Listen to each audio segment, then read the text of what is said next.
Welcome to the Mobile Home Park Mastery Podcast, where you will learn how to identify, evaluate, negotiate, perform due diligence on, finance, turn around, and operate mobile home parks. And now, here is your host, the fifth largest mobile home park owner in the United States, Frank Rolfe. There's more that's green than just money in mobile home park investing. This is Frank Rolfe, the Mobile Home Park Mastery podcast series, and our third installment, Parks. We're going to be talking about how the fact that mobile home parks were green long before the Green New Deal. Now, if you don't know what the Green New Deal is, I'm not sure how you couldn't. It's been in the media almost every day. There's three tenets of the Green New Deal. One is sustainability, another energy efficiency, and a third is economic inequality, which I didn't even know, but apparently the Green New Deal ties back to FDR's New Deal back from the Great Depression. So how in the world is a mobile home park greener than the Green New Deal? How did we get to be green half a century ago?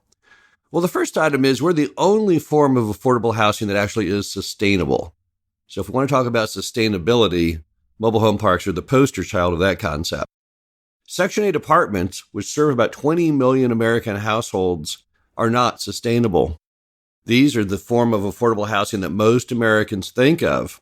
However, they only exist through to subsidies, basically grants from the United States government to filter down to needy families who can't pay rent in markets based on the actual market levels. So they pay based on a percentage of their income, and the U.S. taxpayer pays the rest. Now, there's nothing wrong with that concept theoretically, except for the fact we simply can't afford it. That program, like many in government, is running out of money. In fact, there are millions of people who have applied for the program who should get admitted to the program, but they can't, because it has no money, and that makes it really non-sustainable. Now, you may have seen some things about it on TV, on C-SPAN. A few years ago, Congress had a whole bunch of hearings regarding affordable housing, and they pretended to be shocked to find out that our current governmental programs were simply not sustainable. I recall one congressman asked the panel, so if we shut this program down, what happens to all of these families, these 20 million households that are living under Section 8? And he was told, well, they would all be displaced because the apartment owners would simply evict them all and go back to renting those apartments to other people who can pay the full market rate. So when it comes to sustainability, in fact, we are the only choice. And on top of that, we don't get hardly any governmental support in any manner. I'm not talking financial. I'm just talking lip service, positivity, people slapping us on the back and saying good job every day for providing this only form of sustainable, affordable housing. And that's kind of sad. The second item is that we are all about living small in the mobile home park space. We are all about living in a small footprint that's very, very energy efficient. And mobile homes use very, very small amounts of utilities for the simple fact our square footage is a fraction of the average American home. If you look at a typical mobile home in one of our mobile home parks, or really any mobile home park stretching across America, you'll find the home is traditionally about 14 feet wide, and I'm going to say an average in America of about 60 feet long. So it's about 840 square foot of usable size. Compare that to the average U.S. home, stick-built home, which is over 2,000 feet in size. So we're using about a third of the power of that traditional home. And because of this, I think you'd have to say we're green. We're big green. In fact, I don't know how you can get any greener than that when you're using very, very low amounts of utilities. And on top of that, look at the actual structure itself, the mobile home. Look how green that is. If you've ever toured a mobile home plant where they build the mobile homes themselves, you'll see that a typical plant, which employs maybe about 100 to 200 people, can produce 7 what's called floors per day. Now, a floor could mean one single wide, or it could mean half of a double wide. So that's why I don't say 7 homes a day, but 7 floors a day. Think about that. Producing 7 complete homes per day on that one factory. It's unbelievable. And on top of that, one thing you'll note when you're given the tour is the fact that all of the debris from the mobile home, all the remnant pieces of carpet, pieces of wood, all of that stuff has to fit in just one barrel. That's the goal. That's the rule there at the plant.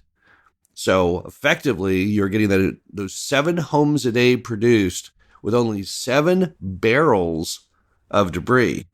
I mean, that's amazing. How can you even do that? If you go to the plant, you'll see it is a wonder of efficiency. They have everything tied together so good.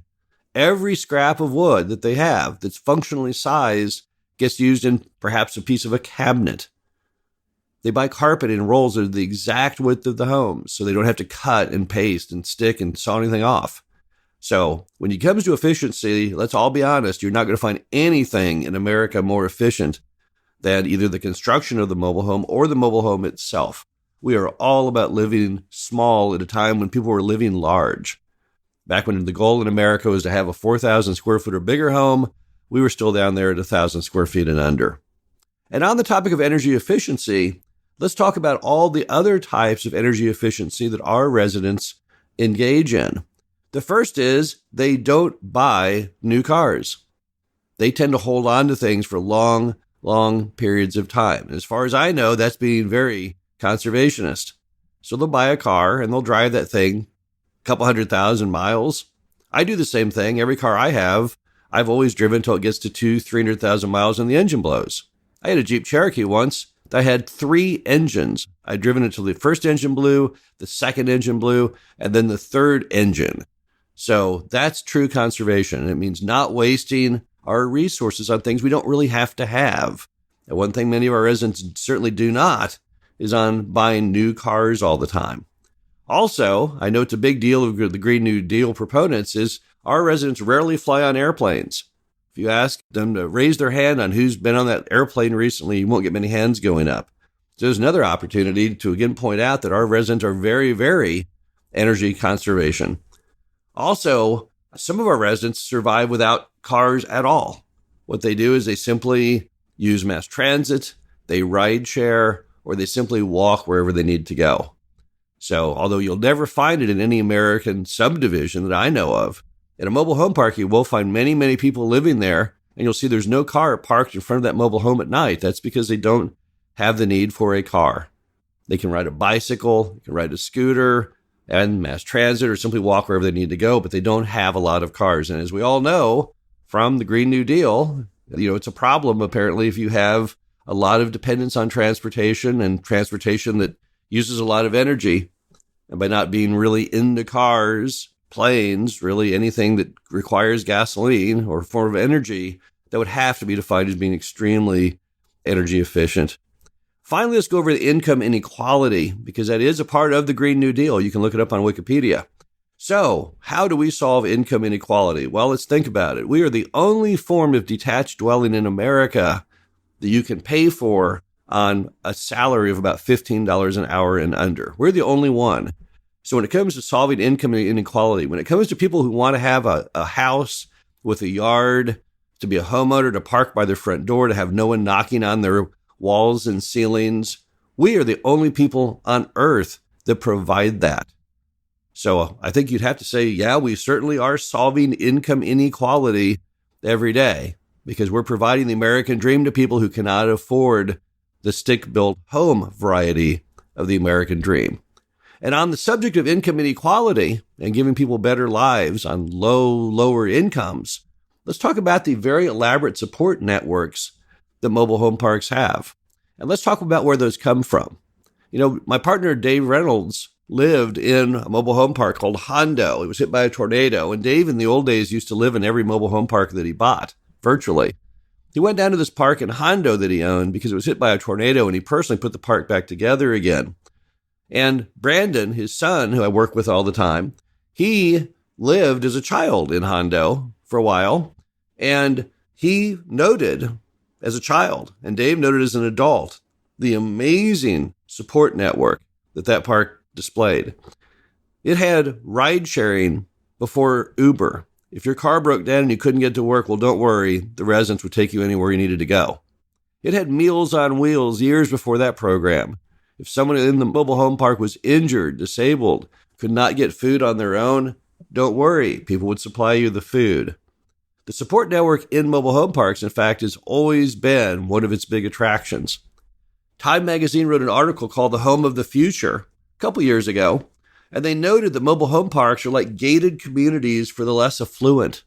They were very, very impressed with this amazing support network that goes on in mobile home parks every day, all across America. And mobile home park owners have also keyed in on that. We are a big proponent of creating the atmosphere that allows for these support networks. How do we do that? Well, one thing a lot of park owners do that we do an annual event called Spring Cleanup. And in the Spring Cleanup, we bring in some dumpsters. We provide all the tools people need, and we try and spruce up the park to get off on the right foot. Winter has ended, the snow has melted, and now we're trying to get everyone revitalized, refocused on the community. And in so doing, and having activities like that, they tend to meet each other. They tend to form relationships and bonds. We've also been building a whole lot of amenities. All park owners have. If you haven't driven in a mobile home park recently, you'll note there's all kinds of new things going in and going on. We're all building pavilions and enhancing our clubhouses. We're providing all kinds of green spaces for entertainment, picnic tables, grills, soccer goals, all kinds of things are going in. In some of the more elaborate parks, even things like splash pads going in. And we're doing that to help foster that sense of community. We think that's a super important part of what we provide. It's part of our product. So all the time we're doing that. And in fact, in the case of our company, we go even one step further. We have a program called Impact Cares, where we actually go in and bring together a lot of volunteer groups and provide all kinds of parts and supplies. And we go in and we full-on rehab homes in our parks. In a typical Impact Cares event, we'll go in and sometimes rehab. And I don't mean full rehab. I don't mean ripping out the floors and putting in new carpet. But we'll bring old homes back to life with painting, carpentry, flooring in some cases, whatever people need. And we can sometimes in a single weekend go in and redo 10 homes, things like that. Well, often, in fact, as we get into the thick of it, trying to help people, we'll find people who really, really need help, and we'll go bend over as far backwards out of the way as we humanly can to help them. One of our events, we had a resident who was a veteran who was living in a little tiny RV. He lived there most of his life with his wife, and it was really far too small. And now he was disabled, and his wheelchair would not even move around in the RV. At the same time, we had an older home that was abandoned, that someone had just abandoned in the mobile home park. We rehabbed the home and we gave it to him. That's the kind of things that we do. It's the kind of thing that all park owners do. So when it comes to solving inequality, income inequality, we'll find no one on earth more devoted to that task or more successful in doing that task than mobile home park owners. And for those reasons, I can proudly declare mobile home parks are green long before the Green New Deal. This is Frank Rolfe, the Mobile Home Park Mastery podcast series. Hope you're enjoying this 4-part series on politically correct parks. I'll be back next week with the final installment. Thank you for listening to the Mobile Home Park Mastery podcast. Be sure to visit us at mhpmastery.com to subscribe to the show, read our show transcriptions, and access all of our great information on mobile home park investing.